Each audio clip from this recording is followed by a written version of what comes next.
Letha Wilson, thanks for joining. Uh, You turned on your podcast voice.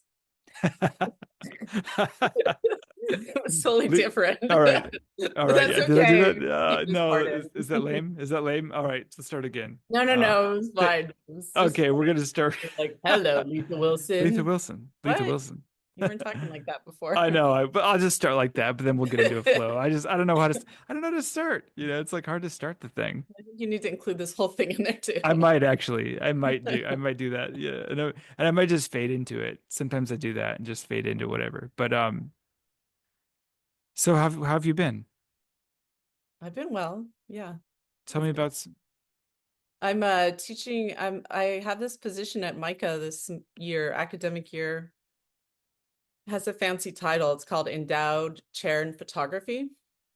So, but basically it's kind of like an extended, I'm teaching here every other week. I'm working with the undergrad photo students, the juniors and seniors. So I just come down every other week for, 2 or 3 days. I work with the undergrads and, sometimes visit other departments. Like this week I'm visiting the MFA students and painting, I think. So it's been really great. I really like it because it's sort of a nice, to come down every 2 weeks and get a little bit of, time in academia and working with the students and kind of in Baltimore has been great. so you're working with grad students and undergrads. Yeah, but mostly undergrad photo. Yeah. Oh, that's great. That's great. Yeah. Yeah, so you've been teaching more these past few Yeah. years. Yeah. I mean, this is kind of an ideal situation where it's like, I don't have to develop a curriculum or anything. I'm just basically coming in and, giving studio visits and, I sat in a couple of professional practices class and just kind of, you know, individually work with students about what they're working on and stuff. That sounds ideal. So Yeah. when we first met, you weren't really teaching very much. You're mainly just traveling, making art. You would do the occasional artist talk. Yeah. I mean, I've And actually, over the course of my career, done a lot of visiting artists. Remember, I mean, like I did that artist in residence at UNLV, and I've done Mhm. a lot of sometimes short term, sometimes just a little bit here and a little there, visiting schools, doing crits with the students, and I kind of love that. Um, I was like actually typing it all in my resume like last year, and I've done over 100. It's great. That's a lot. That's a It's lot. like, That's amazing. yeah, Yeah. I didn't kind of know there were amazing. So I that. do. It's nice I to have. Usually, I have a few per year, and sometimes it'll take me to travel to a place. And then, like, yeah, lately I've also been teaching at Bard MFA in the summers, which is just a couple of weeks of summer. So yeah, That's great. That's I amazing. like it. I didn't know there were that many residencies. Yeah, well, not in residencies, Oh, but talk, artist oh, talk. t teaching. Yeah, right. Right. Yeah, So, oh, talks. I'm sorry. Yeah, but you've done a lot of residencies as well. yeah, not 100, but probably like a dozen, Many, many. maybe 10. Yeah, 10 to 12. Yeah, and I haven't done a residency in a few years, but I am going on one. Actually, I don't know if you know this, but I'm going on one in November in Michigan Oh, what is it? called Tucson Talk, and it's in Leland. It's like Leland, Michigan, which is on Lake Michigan, kind of in the middle of the state, but on the west side. Oh, cool. So you've gotten a lot. I feel like you've benefited a lot from doing residencies, artist residencies. What basically for those who don't know, what does that entail? Well, there's a lot of different types of artist residencies. Mostly, some of them have, it's very social and there's a lot of artists, but generally speaking, it's an organization that invites artists to live and work there for a period of time. Um, Sometimes they even get a stipend. There's a huge range. Sometimes it's like people invite you to their house. Um, I I I like to tell this story because when I do my talk to the students, that when I graduated from Hunter and I was like ahead of those few years out of grad school and I was applying. I don't remember if I ever told you this, but I was applying to residencies and just getting rejected left and right. And so I gave myself residency at my parents' house in Colorado. Did I ever tell you that? And then my mom sent No. me acceptance letter. That's so cool. It's on That, Instagram. It was really cute. So that's she did it great. on like marbled paper. That's great. That's And it really was like good. very official sounding. And then she signed it mom with like a heart exclamation point. That's great. So, but actually that residency that I did, which was like probably 2007, I think, was like really important to me. I was like, I needed to get out of the city. I needed time on my for my work. Um, and I had a couple months just, work in my brother's bedroom or something, and just to kind of read books and go slow and think about what I was doing and do some kind of silly drawings. But I came back to the city so energized, and I had like a lot of new ideas. So that's when I came back, that's when I started really printing in the darkroom. Oh, cool. So, Which I had done in undergrad, but hadn't done since then, which really like took me down a whole road. So up until that point, you weren't really making photo-based work. I mean, in grad school, I had this series of extrusion pieces that was my first like photo sculptures. They're pretty large, and I used digital prints, but it was really expensive. It was like I was making these sort of larger scale, very time consuming pieces, and I felt like I needed to develop more of a studio practice where I could sort of be there every day working on something. Like those pieces were kind of, I would have to have like a reason to make the piece and a budget and stuff. So I was trying to kind of make things more immediate and work more quickly. And then actually printing in the dark room, I, kind of ironically made the photograph less precious to me, because I could just like, all the photographs were already negatives. They weren't digital. So I didn't have to go through the step of like scanning them and printing them. I could just go to the darkroom and like print whatever I wanted. It was So like this $14 an hour. So it kind of made it like, yeah, in a weird way, printing my own photographs made it less precious. so this started at your mom's in Colorado. Well, the idea started there, and then I Hmm. started right when I got back So to the city. you grew up in Colorado, Yeah. and you often, for the people that don't know, you incorporate a lot of landscape imagery in your work. Often there are a lot of mountainscapes and various beautiful sort of like national park area, like rock formations and things like that. I wonder if the landscape of where you grew up, did that influence your later work? Definitely. I mean, I think that I mean, we spent a lot of time, like my dad was really, really into like nature, spending time fishing. He would like want to do that all the time. I grew up in Greeley, which is kind of on the on the plains, like an hour north of Denver. We would go to the mountains like every weekend. And we had this little cabin up kind of on the way to Estes Park, its own lake. We go up there all the time. And then starting like when I was in sixth grade, we would do these like week-long backpack trips. Me and my mom and dad and brother. So like go out and spend like a full week really getting deep into regions, of the mountains and things that were like, you'd never really see otherwise. So I think those were kind of, and at the time, I don't know, I wasn't like probably very appreciative of it. I was just like, oh, this is what we're doing. Dad's dragging us down the freaking lake or whatever, like taking us on this hike. And he would print a list of all the things we had to bring and make us get on a scale and weigh our backpacks and stuff like that. So we were just like, oh, but I think like doing that every summer from like sixth grade through my, junior year of high school. Then when I moved to the East Coast, so basically I went to, for some reason, I just decided that Syracuse was where I wanted to go. And I just kind of I went to Syracuse, having never been to New York, having never really been on the East Coast. And I think then, sorry, I got to meet this. I think moving to the East Coast made me, appreciate the West that much more, but also just kind of always return to these photographs I had from Colorado that I brought with me. And the other thing was when we would do these hikes as a family, we must have had just some like small cameras that were passed around, because all of our family photographs were like mountains and rivers and lakes. Like there's hardly any people in them. but my dad would like choose the best one and blow it up, and it would be like the poster on the wall. So the cameras were like in there. I never really thought about it, but my dad was taking a lot of photographs too.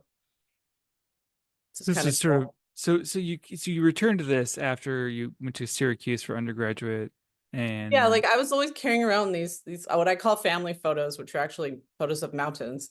Um, and start was already starting to work with them in undergrad at Syracuse. And so I was a painting major, but I was like really interested in, I took like I did like take a couple of painting classes and did some oil paintings, but I was like really interested in combining materials and uh, works that could be sculpture and painting and drawing and printmaking. And so I took a lot of classes that were just like how to weld and printmaking and photography and stuff while I was at Syracuse. this would sort of set the stage for your later practice. Yeah. And Yes, because then I think that my interest in sort of not being easily categorized, the work, even as myself, I think like when I was in high school, I wasn't just like I would be, wasn't just like an art student. Actually, I decided very early on, I decided in about seventh grade that I wanted to go to college and major in art. So then I stopped taking art classes because I figured that in college, that's all it would take, which was true. So I was like very determined like that. And, but I never want to be like just a jock or an academic or an art. I was kind of all of it. I was like in all the sports. I was like, president of this yearbook, whatever. I was very involved, but I wasn't like going to be defined by one sort of social group or something like that. so then in grad school you went to Hunter for grad school you went to Hunter and then are you still doing sort of are you doing interdisciplinary stuff, painting, sculpture, what kind of work? Well, so when I moved to the city like right out of undergrad, and then I had 1 year where I didn't go to school, but I worked at Artist Space Gallery. I was like an unpaid intern. That was like my first thing going to the city, and then I stayed there. I worked there all the way through grad school, 1 day a week or 2 days a week. So I really basically for almost like 6 years or so, I worked at Artist Space on and off and I learned a lot there. And I think when I moved to the city, I don't know, I think the work I was drawn to, I sort of had to just hone in like, or like kind of build my, to like understand what work I was drawn to, what I was interested in, because there's so much out there. I feel like you have to create your own kind of not even identity, but what do I think good artwork is, or what am I interested in, or what moves me? Um, and I was definitely drawn to like architectural work or large scale works or sculpture, really, as a viewer. Um, What are so some sorry. examples of like what kind of stuff? Well, it's also funny because like in those early days, I feel like large scale video projections and installations were way more prevalent Mm. as was like more architectural kind of work. Well, I just remember like a Hugo Rondinone like installation at Matthew Marks where it was like a whole room full of videos and sounds and like really immersive stuff that I think especially, is just sort of I don't know. You were Envelop. into like a more total experience of something like Yeah.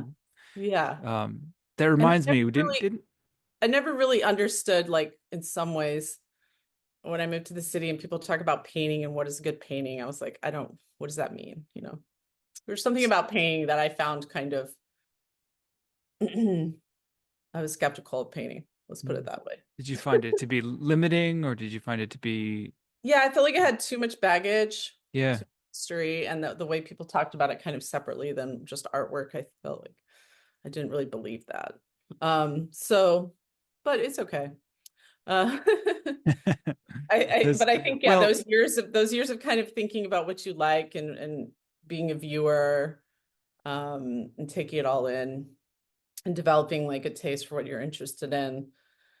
And then in grad school, and I think like some of the early like artists I really admired were like Bruce Nauman, for sure. I was a huge Bruce Nauman fan.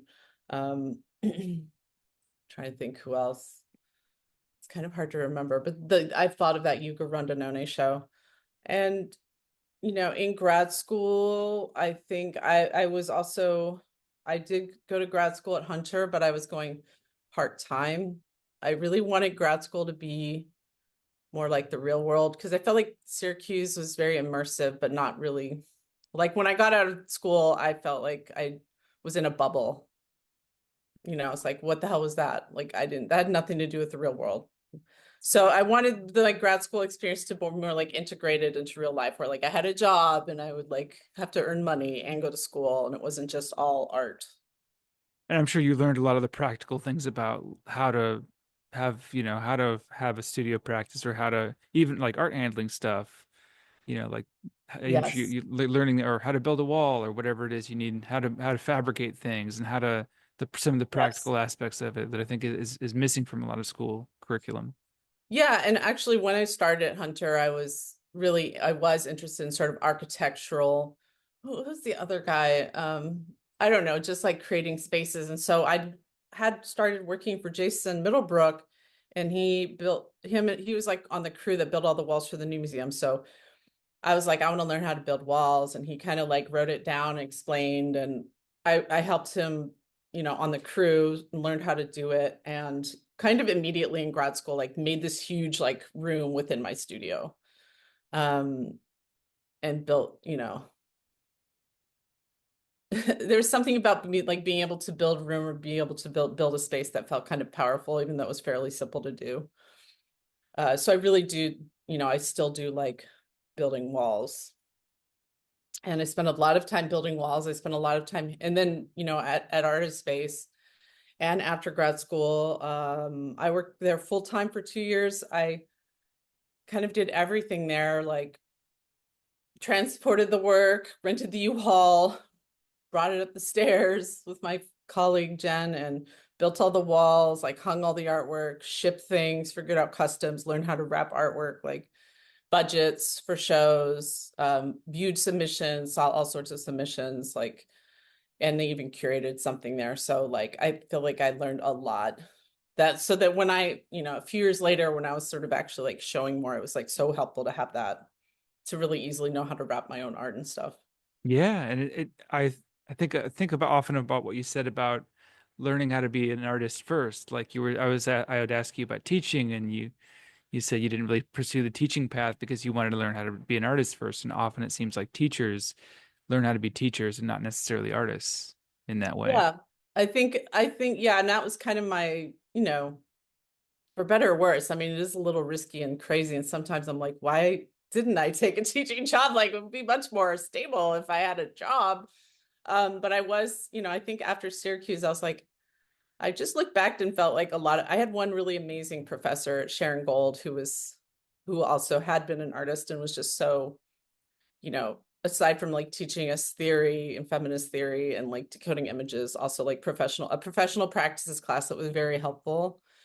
I felt like I was like, none of the other professors knew anything about the current art world and like probably hadn't made work in so long. I was just like, what the hell? So I think there is a disconnect and I think it is changing now, but there's definitely a time where like the whole point of going to grad school is to teach. And to see people go straight from school to teaching, I felt they're not really there's like a step missing or something because Hmm. like being an artist is like not part of it is it's scary. You have nothing to guide you really, and you have to kind of invent it yourself. Um, so yeah, I didn't want to teach until I had been an artist, but then of course, by the time I was like an artist, and then when I started teaching a little bit, I realized it's a whole other job. It's like a second, job. So do I even have the time or bandwidth to do this? Yeah, Like I, already a full-time artist. yeah, I mean, Yeah. I was trying to, as much as I can to like put my energy and time into making my work. Yeah, and it's such a privilege watching you be an artist in that way. Like you were the first person I really knew and was friends with who was actually doing it. Like everybody talked about it. It seemed like everybody they talked about, oh, when They I can talk a good find, game. yeah, they talked a good game. But I mean, and it's not that they didn't make art or interesting art, but it was like, how do you be a professional artist? What does that mean? And even the term professional artist is somewhat, even quote professional artist will be somewhat averse to that term, because what does that actually mean? It often it doesn't have anything to do with the quality of your work. But in your case, I got to get a sense that you were really focused on all these aspects of it in a way that really made sense, and you didn't sacrifice the quality of your work, and you were able to do things like travel for months and go to all these amazing places in service of your work. And so that was Yeah. really cool. Yeah, you had a lot of freedom. You still do, I'm sure. Yeah, I mean, I think I kind of just made the decision early that like the like time was more important to me, and like I guess I don't know, like the risk of just sort of being an artist. I just never questioned it. I think I'm kind of fearless in some ways. And somehow I'm like, I don't know why. It's not like I have like a trust fund sitting here that I like can rely on. So it was always like, I think like a wing and a prayer, but at the same time, like I have like no regrets, Like I'm Yeah. so happy. Like the fact that, and actually even like being able to spend so much time with my family and my dad and mom, like go hiking with them. And I'm like, hey, dad, guess what? I'm working, this is a tax write-off. So like to be able to like fold in things that I really enjoy into my like job was like kind of brilliant. Yeah, no, truly. And it's taking you so many interesting places. And I want to talk about that soon. I want to talk about your, like some of the places that you've been to. And I've been so lucky to get to travel with you on some of these trips and see your process. And like just some of the few places that I've been to with you have been just like utterly mind-blowing. Like some of the national parks. You took me to this place called Goblin Valley State Park in Nevada, where it looks like a Utah. In Utah. Thank you. Yeah, yeah. It's like a Star Trek set. It's like an Yeah, alien planet. It's amazing. yeah, yeah. That place is one of my favorites. I need to take, actually, Paul's never been there. He needs to go there. Oh, it's amazing. I mean, there's so many places though, and seeing what you sort of make from these places, it's like a way in which you're using your work as a way in which you can. It's like a vehicle to experience these places. Yes, yes. It's like the core part of the work is the travels. So, and I might only be able to take a trip like that once a year, maybe twice a year. It kind of depends. But then it's really like fueling me for that next 10 months or whatever it is. So when you go to a place, you take a lot of photos. So you have a lot of imagery, and then you draw from those and make sculptures and installations and various other sort of objects with those photos, right? Mhm. Yeah, I mean, I think that, I mean, it's been a long like evolution, I guess. So like, what year are we? Hmm. I graduated, like I finished my MFA like 20 years ago, 22 years ago, which is fucking crazy. But in grad school is when I was like, I don't know, in grad school was the moment I was like, why is photography separate than like in the gallery listings? It's like photography and then galleries. And I didn't understand why they separated it out. To me, photography or photographs was just like a medium, another like material even to add to the work. So I just saw all the rules surrounding photography and how it had like sectioned itself off and thought it and was like interested in kind of purposefully like putting holes into it in so many ways. So it was sort of this also I was interested in how like a photo of a place could kind of make you want to go there. That kind of feeling of like longing, like when you see it, and how you're kind of transporting yourself there by looking at that image, even if you've never been there. Also felt like landscape is something that kind of connects everyone in some way, regardless of whether they've been to these places. There's some sort of landscape in their life. And even if it's like the landscape of the city, I've, been working with concrete for many years, and that was definitely, I kind of, I mean, enjoy the concrete or sorry, the landscape of Brooklyn as much as anything too, in some ways. So So yeah, in grad school, I was like, how can a landscape, my question was, how can a landscape photograph be contemporary? Not just like an Ansel Adams thing. So, so I really kind of merged together my final year. I started doing these extrusion pieces where I was literally merging the idea of like the photograph and the sculpture and kind of using a form from the photograph to like extrude it out of the photograph, sort of applying this mathematical geometry to the form, but then creating this very weird shape that didn't really make sense to me. I think like I was interested in it and it was strange in a good way, but it took me a long time to, like a very long time to kind of like understand what I was doing and have also the confidence to sort of figure it out. So would you say that like that was the point at the end of grad school where you started to sort of develop your mature, I don't want to say style, but way of working, perhaps? I mean, maybe. I mean, I think that was the last year was when I started like kind of did, in terms of work that was specifically like merging photography and sculpture, for lack of a better term. That was when that began. But also, I was making videos, and in my MFA I also showed a video that was also kind of dissecting the landscape through more of a structural video where car drive, where have you seen those car drive videos I did? It No, was I like if haven't. you got out of a car and it would every minute it would like split as one road would turn and one road would turn. So it's sort of like fanned out into all these different places, all starting at the same point. Were they Um, based on road trips you'd taken? I like filmed them from the car. I see. So it was called Possibilities for a Car Drive, like 8 minutes. So it'd be like two songs. You told me about them.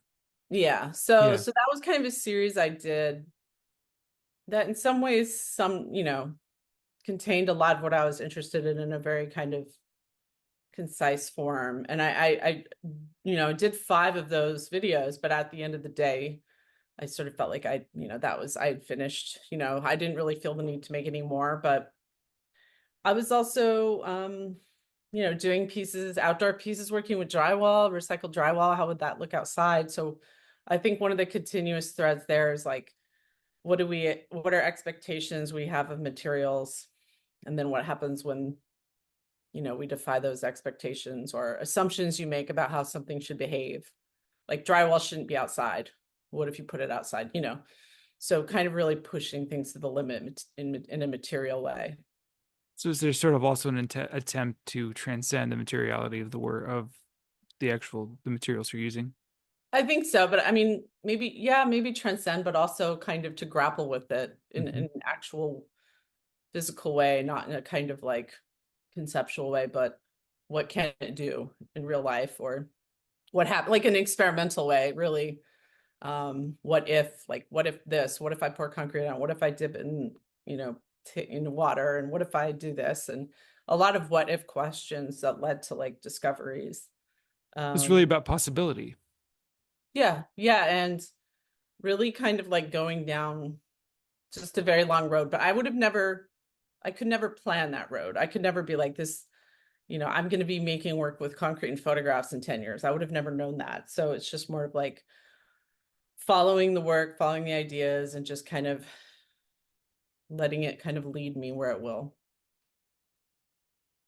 which can be scary, but But that I think that goes back to your sort of, it sounds like you have a real strong just faith in your practice yeah. I and mean, I in think your it took a while. Like I actually I remember this moment. So after my and there were so many stages. Like I think the years after grad school were very difficult. I think for most artists, like being out of school and shifting into, the real world, and how do you balance like time in your studio with the job, and like how do you earn living, and where can you live, and all that stuff can really take over.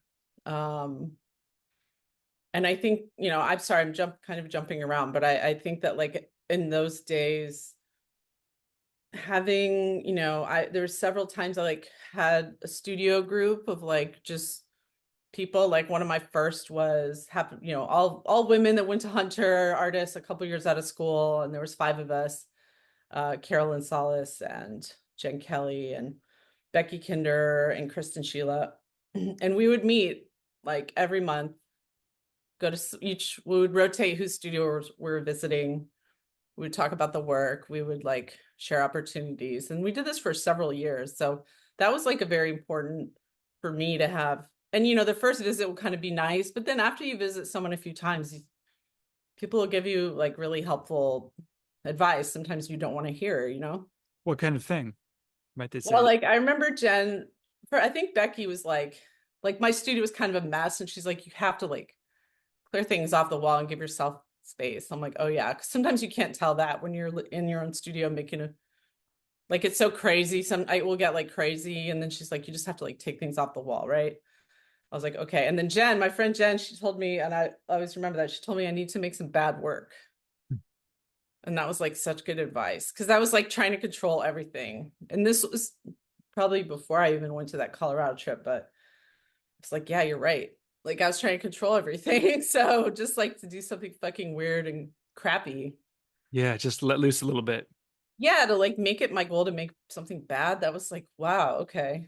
It was smart. That's It was good. like what I needed to hear, actually, and what I needed to do. But so much of I think being an artist is really, and being in New York especially, like the real magic of it is being in a community and being with people that you're sharing it, right? Yes. Yes. Definitely Yeah. amazing. You and I met. We met at that crazy, that weird artist dinner at that Yeah. swing Was it? through Ben Godward at, it was Chris Ho at his, he had this hosted this dinner with that collector and gallerist Craig Yee, and Craig just wanted to talk to young, I think he was from China, right? And he wanted to talk to young American artists about their work, and it ended up being this kind of a seminar. And we sort of went to, it's wild, like there are very few places where we would have that opportunity. But then you and I met that night, um, and then we just hit it off. And it's just fun being a part of this community where art is not, it's not abnormal, it's not a strange thing, it's not, you're not really, there's so many people that are doing similar things that have shared sort of values in that way, and you can feed off that, off the energy of that. And I Yeah. And I think also, when you're talking about artist residencies, like I had done, so I did Skowhegan in 2009. And Skowhegan, which is one of the most, I think, well-known, Mhm. very competitive one. I applied for 10 years before I got in, but it's 65 artists and you're together for like 9 weeks, 10 weeks, and like you really get to know each other. And I mean, that was definitely a life-changing experience. So to come back to the city and have this whole community of friends and artists, and many who I'm still, many who are still some of my best friends, like that was one part. And then also like in Bushwick, like I feel like when the economy crashed in 2008, then Bushwick was so cheap that a lot of artists moved there. And I was already there, but it was like the first time I felt like just based on a neighborhood, there were so many people I became friends with, or and in that building I had my studio Mhm. in, like the studio mates who are like my best friends too. Like all of them were like at my wedding. Like Rico and Clive and Marin and Bjorn. And so though it's just kind of cool. And like, especially the Bushwick days, it was like, to me, that was like the first time in the city where I really, felt like a strong sense of community, even just by virtue of me living in a neighborhood. Like a lot of the artists like Ben, I just knew from like Bushwick, you know. And it seems like you still have that, like you're still on that same studio floor with all those artists, right? I still hang on, yeah. You still I mean, I don't get there that yeah. much, but I'm definitely still friends with all those people, and I still hang on to that little space in Bushwick. Yeah. Yeah, and it's still, and the little thing, I'm sure you have somebody come into the studio for, just a few minutes here and there. They pop in and they see what you're doing, and that changes. And that even one comment, I've Oh noticed yeah. that living in a building with other artists, it's, you know, 5 minutes, a couple of minutes, they say one thing, and it could set you on a whole different trajectory. That's really interesting. Oh yeah, and especially if you see the artist every day or like once a week and see their studio, you want eyeball, hey, what do you think of this? Just getting someone else's opinion and being able to do that kind of at a moment's notice is like so cool. It's precious. It's unquantifiable. You can't. I have an aunt that lives in rural Washington, and the last time I saw her, she didn't seem very happy with her sort of life as an artist, because I think the main thing is that I she didn't know started your out. aunt was an artist. Yes, she is. Yeah, I don't see her very often. She had just maybe once a year, if that. But she makes watercolor, like, watercolor paintings from photos of uh birds and flowers and so forth. They're beautiful. But she has expressed a lot of sort of like a lot of sadness that she doesn't have a community. And I think it's you easily take it for granted here in New York about how wonderful the people are and how wonderful sort of like Deborah. You could have a studio visit, twice a week, whatever, any day of the week if you wanted to. Yeah. Yeah. Yeah. Yeah, it's very, I mean, it's amazing. I think it's also like very difficult. I don't know. The reason I had to move from the city. I mean, I bought my house upstate like over 10 years ago, but I just couldn't afford to live there any longer. Like it was like I kept getting pushed farther and farther out on the L train and like always had roommates and then my studio rent was going up and I'd already bought my house very cheaply and I was like, why would I like I think I have to move up there. But also I really do now that I am like living in kind of a very rural space, like having be able to work outside, be able to expand, like watch the seasons grow. Like now I don't think I could go back. Yeah. But I always have like a huge love for New York and But you still feel tied to it. you kind of have the best of both worlds, I think, in my view. You can live a peaceful life, but then if you want to tap into the social, you have friends that have openings. You come into the city for openings, and you come in the city for studio visits, whatever it is. So Yeah. that That's seems why it's ideal. so great doing this particular job because I can, come to Baltimore every other week and then come through the city on my way or something. So yeah. That's really cool. That's really great. So would you say would you say there's a spiritual component in your work? It's funny because like Rico always would tell me that. He's like, you work spiritual. And I'm like, maybe. I mean, I think in terms of my relationship with the landscape, yes. Maybe not in terms of religion, of course, but that's not what Mhm. spirituality means.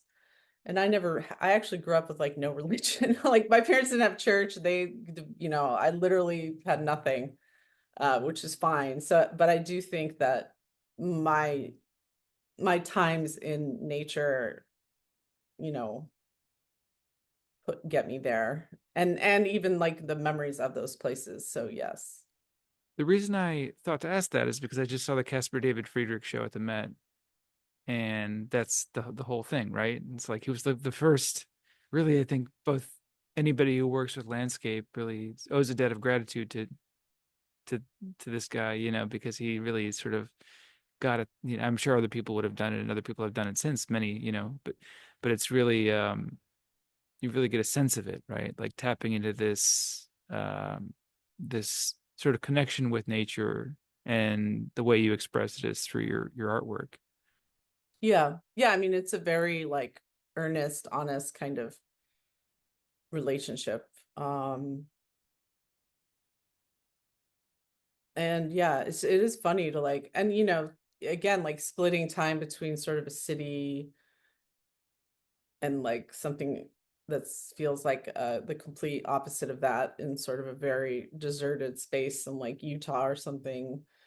Um, I mean, I feel like that's what I'm interested in, that sort of split of even consciousness, or a lot of times like my mind will be somewhere like one of those places. Like even though I'm here, like I'll be like thinking of like that hike in Yosemite or something. So I feel like that I go back there a lot, and then the photographs are just like another way to take me back there. And then when I'm out and something I did learn is like Skowhegan, because studios are right there in the forest, and I spent like a lot more slow time hiking the trails. And I realized like the photos, when I go out to shoot, the photo could be like a vista, or it could be a rock, or it could be detail. Like any of those photos could be part of the work. So I really try not to have any expectations. When I go out to shoot, I don't have any expectations of what I want to take with from it. I just try to like pay attention, and I'm really sort of paying attention through the camera. So it kind of also relieves the pressure of like the shoot. Like I'm just there to experience the space Mm. and take photos along the way. And some of that is sort of trying to like, I think, capture the moment or hold on to something. But then there's a huge gap between when I look at the image and like it has nothing to maybe do with what I thought would turn out. So like there's also like a faith in it, like, that something will translate through this process. You know what I mean? Mhm. What are some of your favorite places that you've traveled to? I really do love Joshua Tree National Park. It's a good one. So beautiful. The first time I went there, I didn't really love it, but then every other time it's been so good. Valley of Fire is amazing. Um, I've only been to Yellowstone twice. That was amazing. I love the Grand Tetons, stunning. Actually, haven't been to Rocky Mountain National Park in a while. That's like where I kind of grew up, but I would really like to go back.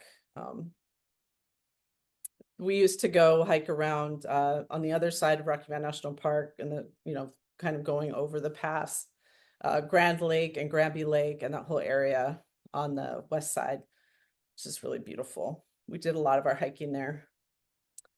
Um, yeah.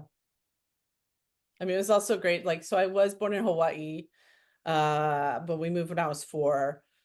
So I hadn't been back, but I got this travel grant to go in 20 from the Jerome Foundation to go back in 2013 and spend a month shooting there. And that was like truly amazing, just by myself, spending about a week on each island of the 4 islands. So So that was cool. So cool. Yeah, and it seems like these places really they're transformative, right? They change your consciousness. yeah, and it's even something like I don't know. Ever since that trip to Hawaii, I've been like kind of obsessed with like shooting palm trees or greens, or like anytime I go to Florida, Botanic Garden, I just like I really want to go to the rainforest someday. Like I love that being enveloped by the greens. Something that's a little harder to find for me. But I also love like the reds and the rocks and Bryce Canyon and so gorgeous. And that's been another cool thing about the artist residencies. I've been able to do some that are in really beautiful places like the Headlands Center for the Arts, which is in this incredible, right on the coast. Um, It's in Marin County, right? In Northern yeah, California. yeah, the Yeah. Marin Headlands, just like so cool. And that was that residency I got like obsessed with hiking. I would just hike like every day, and it was kind of like too much. Like I was like, I got to make some work because I just like an hour every day, and then 2 hours every day, and 3 hours, like because there's all these trails like right outside. It was so cool. So cool. That's amazing. Yeah. Yeah, wow. All these places. So all these places you might come back and then work with those not necessarily even Yeah. just the images, but the I ideas, might right? work with Yeah. them for years. Like, I don't know. I still work with photos from like all these different places. And I think that's also very cool. Like that the photographs for me are living archive. And then, images I kind of forgot about, I can go back to and rediscover for myself. And I have a huge archive. So I totally allow myself to like go back and revisit that. Hmm. Yeah, so it seems like what I'm hearing is that like it's not necessarily just the one thing. Like you're really incorporating all these aspects into your work, your life, your relationships, your travels. It seems like it's a nice. You don't really compartmentalize. Like everything seems connected. So in your work, you might use photos, or you're not using one medium necessarily. All the things that you sort of learned are coming into play at different times, and all the experiences, all the travels. So it's just like a total component. It's like a totality. Yeah, and I think it's also like to be a lifetime like explorer, learner. It's always really exciting to go somewhere you haven't been before, and discover it for the first time. Or, like just this week I'm here, I'm like we're doing some paper making, and just like learning a new technique or a new skill or new material is like also really exciting for me.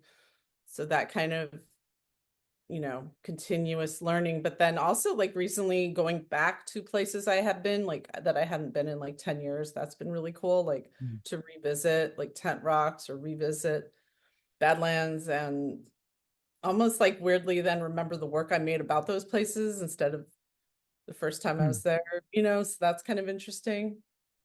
So you're still exploring, but you're maybe the place is kind of the same, but you're different. Yeah, and you know, time had changed, but it's like it's just a different experience to like go back and like kind of feel like you're visiting like an old friend or something, and appreciate it too. But it feels different yet the same. I don't know. It's nice. Hmm.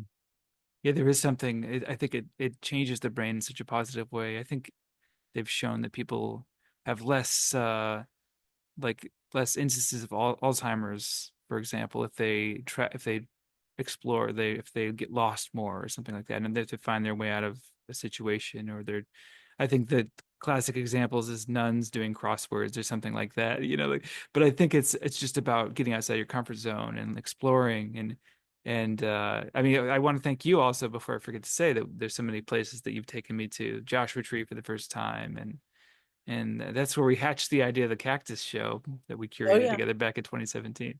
And I So remember you were like obsessed with it was annoying to me at the time, but you had to take photos of every sunrise and every sunset. And I was like, oh my God, it's like 4 in the morning. I'm like, we're going back. I was like, okay, Jen, whatever. yeah, we But stay I do home. understand that now. And there's been Yeah. times I've been in that mode, but I think it was just fun. Yeah. Yeah. The only time I think at that time I was just doing sunset and sunrise because I wanted those gradients, right? And I've made us get up at like 4 or 5 in the morning and it was like It freezing wasn't just cold. like go outside, it's like drive an hour to the top of the mountain. Yeah, that's right. Every time I did. Yeah, that's right. That's right. And there was that time that we lost the keys at the Grand Oh Canyon. God. But you know what was one of the coolest ones in the morning when we were at Goblin Valley and then we hiked at the top of that mountain? Yeah. Remember? Watched the Yeah. sunrise? I That was still ha cool. I still think of those photos. Yeah, Yeah, I made some work out of those. yeah, that was a beautiful moment. But it's funny because that moment too, when you see the images, you see the photos, you're transported back into that moment, right? Yeah. But then there's places like the Grand Canyon. Like I found it very hard to photograph the Grand Canyon. I don't think I ever used any because it was just too big. Like I don't know. I just couldn't, you know what I'm saying? Like I just Yeah. that was hard. I like enjoyed being there and I went back another time, but it's just like kind of mind-blowingly large, you know. Yeah, yeah, it's a different view. I mean, I think you never see that far in your life. Like you Yeah. never really see that kind of distance. Hard to even comprehend when you're even there. And it's It definitely I truly, feel like impossible to photograph. yeah. That Uh, was been something I thought about more recently is like the photographs I didn't take because I knew they wouldn't turn out. It was sort of like you just kind of like use your mind hmm. to sort of remember it, but you're like, I'm not going to take this photograph. Do you think you remember it more because you haven't taken the photograph? I'm not sure, but I'm sort of just interested in this idea of photographs you never took, but like Yeah. intentionally didn't take. You know what I mean? Yeah. Yeah, that's good. That's good. Rather than just not having taken a photograph in your mind, you have an urge to take the photograph, but instead you don't. So there's somehow it's Yeah. kind of like a You know that it will never translate and you accept that and then you just experience it. that's good. That's really good. Yeah, maybe it's more firmly imprinted in your mind because of that. Yeah. I think That blue at the Grand Canyon, right? That makes me think of, I think you lent me that Rebecca Solnit book. Rebecca Solnit. mhm. That she talks about the blue of distance. Yeah. Yeah. But that was what was the book called? I think that's the title of the piece, That isn't was it? that was the essay. I think That so. was Or like, maybe it was an essay within the book. Maybe it was. Yes. But yes, it was Rebecca Solnit. yeah. What else do you? So that has that influenced your work? Has that or other books influenced how you think about I art? mean, a lot of things, I think. Well, like when I did that residency at my parents' house, like I read Walden again, and I feel like I was like really struck by that. Just sort of cheesy to say. Not all of it, but honestly, like the other thing he talks about is this idea of not working. Why would you like spend your life earning money in order to live when you could just live? You know what I mean? Something about that. And I think I just sort of quit my job and I was like, it really kind of I was interested in this idea that it doesn't I don't know, and so for some reason in our I don't know if it's just our culture or the world, there's just people just do things that they think they should or assume this is how you do it. You do this, you get a job, you get married, you have a kid. Like there's so many things that I think people do almost like mindlessly. I agree that and there's a real intentionality to the way you live that I've always appreciated. And there's a kind of but there's a kind that's difficult, because you're going Yeah. against the grain, you're going against what the culture and the society is doing. Yeah, and I think kind of when I was younger, I grappled a little more with that to sort of be like, wow, I'm so like an anomaly. I mean, especially if I would go back to Colorado or other places. In New York, you're fine, right? But like this idea of really being like why are you like a 30-year-old woman who's single and doesn't have kids, like whatever, without a job, like in some ways I'm like nothing. It was just kind of strange to think about it that way. But in other ways I'm like, what a great life not to be able to sort of like earn money when I need to and then have that choice and like be flexible and travel when I want to, be able to spend a couple months a year like spending time with my family. It felt really great, even though it You're was also kind of scary. you're free, right? But there is a kind of that is kind of scary Yeah. to be Yeah. free. Yeah. But I feel like I'm grateful I've made all this. I do think I have a very strong sense of strangely like myself and my artist self and what I want. And I'll like have no hesitation doing it. I think some of that we talked about my car accident when I was in high school. I feel like some of it's from that, like having near-death experience when I was 18 made me fearless in this way. I really think so.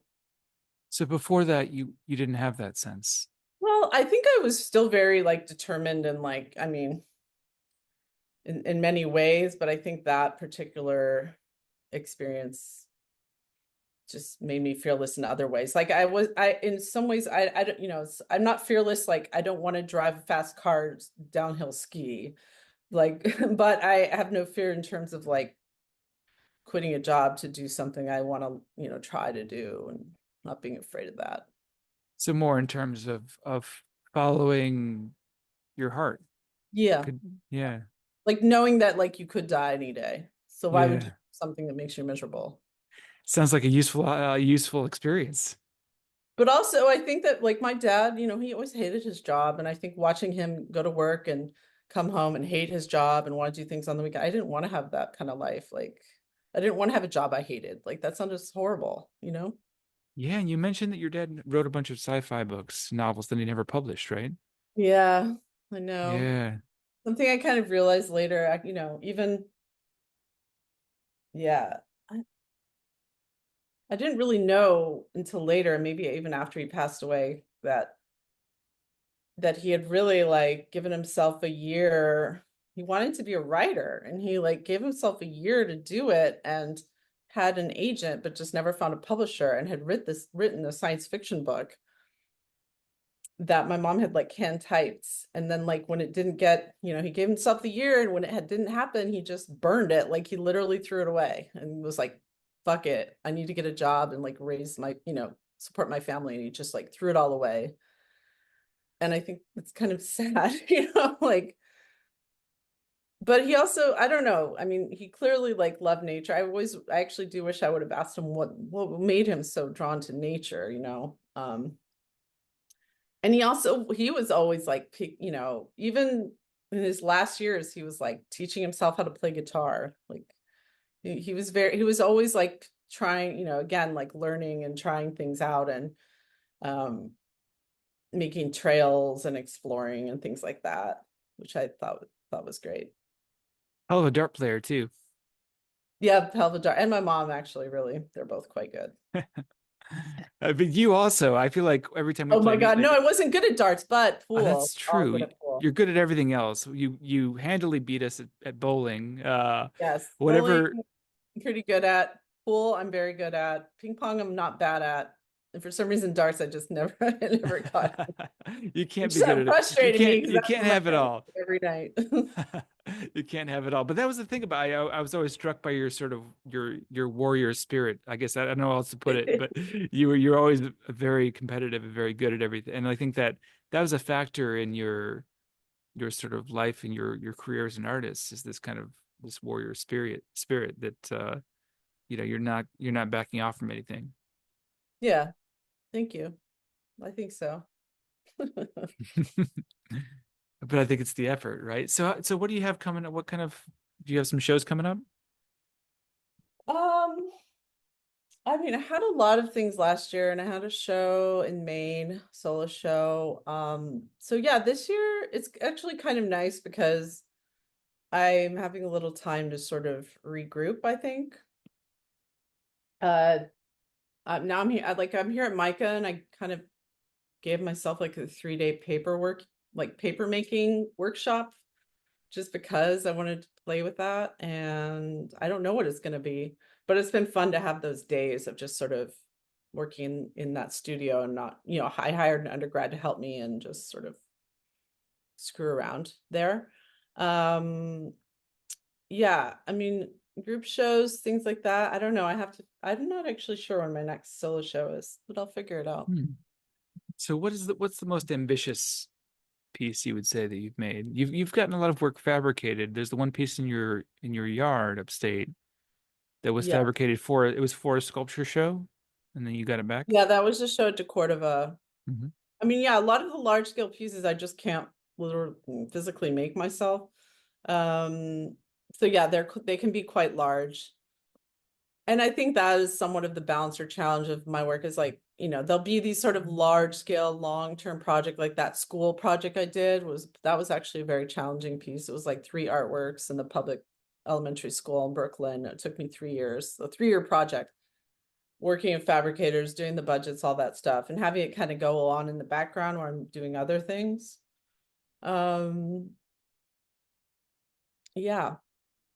So I've been working more and more with fabricators, which I do enjoy, but it also can be frustrating. And then sometimes also very expensive. So figuring out how to pay for that and only be able to really do it with the right budget. But then in COVID, when Paul had that job in Hartford, like working in the maker space, learning how to weld, and I got really into welding. And so now like upstate, but I can only do it in the summer because I can only weld outside because I don't have the studio. My studio is wood floors. So uh welding, more and more metalworking. So that's kind of what you're getting into more now, welding Yeah, of yourself, welding. Yeah. course, So, right now I'm into paper making, but yeah, like I think mhm. I'm always, and then like the last summer, yeah, I did a bunch of new works that were wall pieces using steel on prints, but also starting to bring in copper, brass, and different other metals. And yeah, and then like at the end of this fall, I was trying to also like bring back in the concrete. I've also kind of made some more concrete works lately, just mostly for like benefits I'm donating work to, but to try to sort of bring in the steel and the concrete together because that makes total sense. Like how can that work? So I've done like a little test. A lot of times I'll like throw in a test on whatever project it is, and then that'll like bring me to a new idea, but it might take a few months to like simmer. Mhm. Also, so you're doing steel and concrete now. That's what, yeah, You I get want to like work more with kind of really commingling them. you got to make sure those art handlers stay in shape. Yeah. Oh yeah. Once an art handler asked me, this is if I sell my artwork by the pound.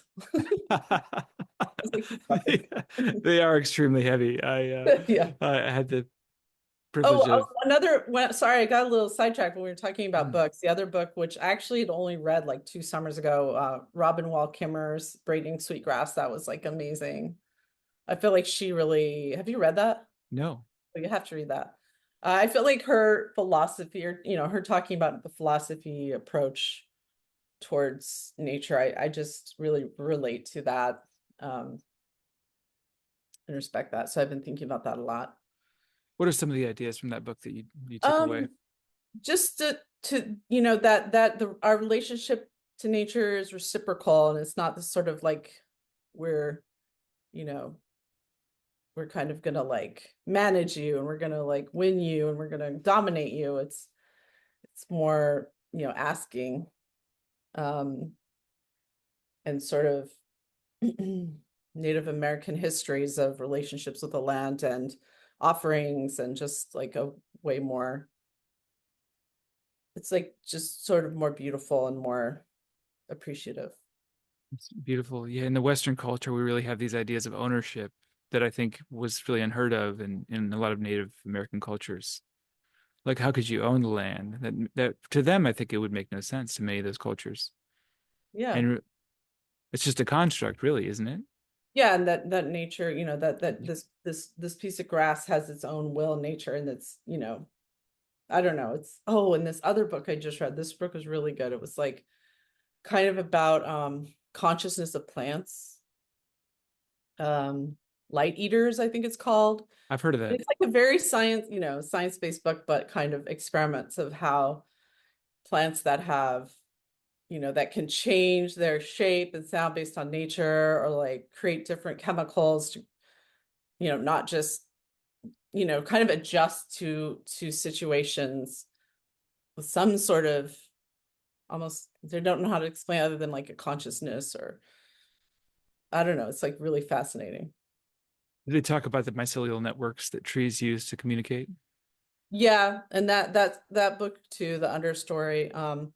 They talk about that, but also like pheromones and like other ways, like just crazy things like pheromones, like going across. They don't even have to be physically connected. And another really good book called On Trails, that's sort of about like, again, and it's like elephants' memories of trails intergenerationally, and um the idea that like a trail only exists if you keep using it. And he kind of talks, that's a good book you'd like, that sort of goes from like snail trails to kind of human trails to like running to, yeah. So cool. So I think we're only aware of such a small fraction of what's actually happening, and I think as we get more into like the science is catching up to the mysticism in a sense. Yes. Yes. Yeah, this sort of unexplained, or, manifestation, that kind of thing. So cool. So what are some future goals in your work? Um, God, I don't know.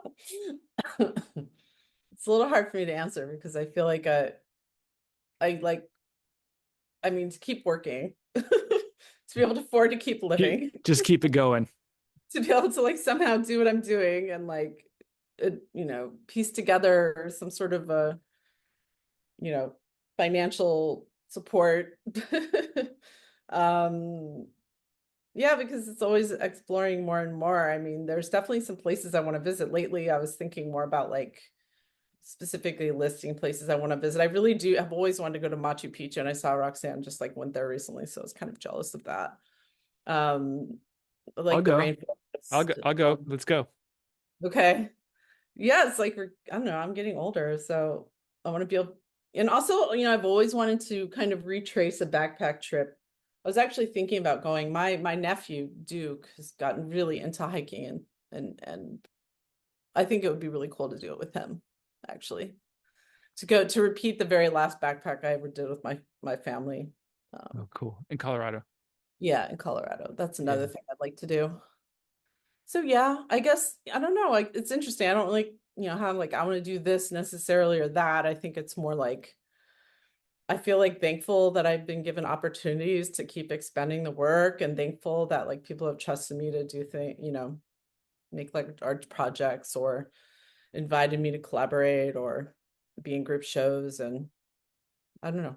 It's kind of amazing. So Truly, truly, and just to keep it going, keep the momentum going, and you've gotten this far, and you've been working as a I'm using quotes here, but it's true that you are a professional artist, and it's like you've been able to sustain yourself on your artwork for some time, and oh, wait, I can that's think of now. I just thought of two things. One, I mm, would love to have like a larger, like large studio that's a little bit more able to, like a dirty and a clean, and a place I can weld even in the winter.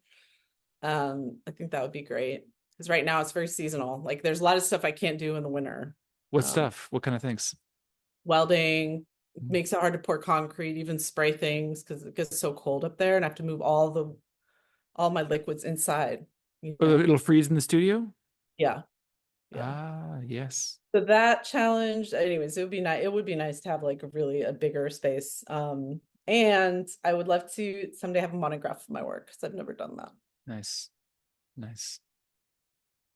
Oh man. Well, that's great. I greatly appreciate your talking today. It's been really great conversation. And I wanted to ask finally if you have any advice for either young artists, emerging artists, established artists, non-artists, anybody who wants Um, to live a okay. creative and fulfilling life.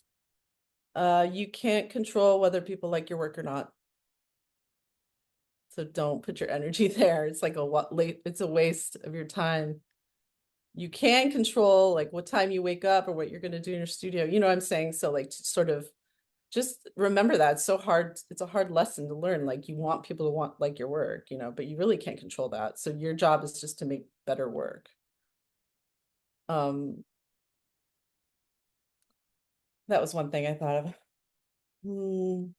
Yeah. And just like it's hard not to take it personally, but rejection is just part of it. I still apply for lots of things and might get 5 or 10% of them. Like I really get rejected all the time still. So just saying.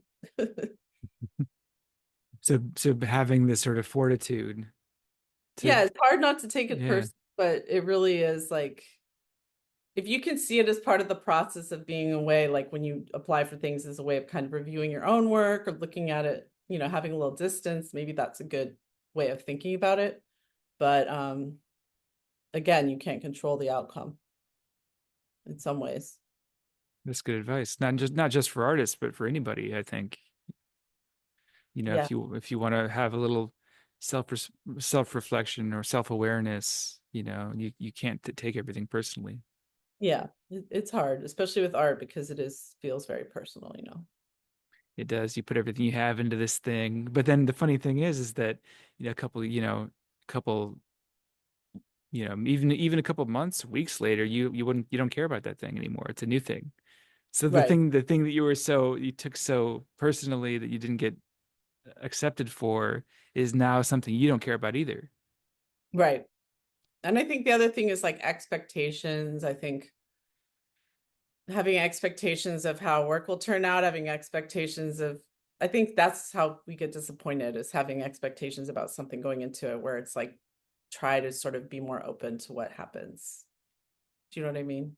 Do you mean expectations for aesthetically or for Well, like for externally? example, like when I go shooting, I used to have a thing I was looking. I want to see like a skyline with two, you know, houses. I'm looking for the thing. Like I have a Mhm. predetermined idea of what I'm looking for, but then you'd always kind of never get there and be disappointed. Do you know what I mean? But if I went in there just sort of whatever I see, I see. My job is to like look at it and take it. Then you have a much more enjoyable experience.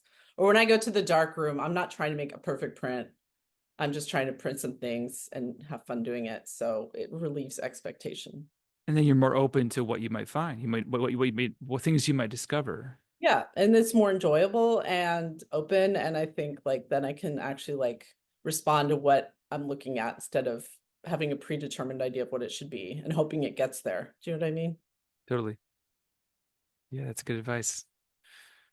Well, thank you again. Let's hike soon. I think Yeah. Are you coming to we're stay due this for a summer? I'll come upstate. Okay, Let's hike. Let's cool. do it. We'll upstate and visit. Yeah, you saw the bathroom. You're beautiful. Your house. I love the way Working on it. it's been so cool to watch it evolve. And every time I come Seen up, it from the bitter beginnings. Yeah. it's a new, yeah, there's some new it's a new bathroom. Before it's like the garden, new shed, all this stuff. It's lucky you have such a fine husband to help you with these Yeah. Yeah, he is fun. domestic tasks. Yeah. Well, indeed. Well, good to talk with Great to you. talk with you as well. We'll talk soon. And yeah, let me know how it goes. Cool. Thank you again. Bye. Bye, Letha.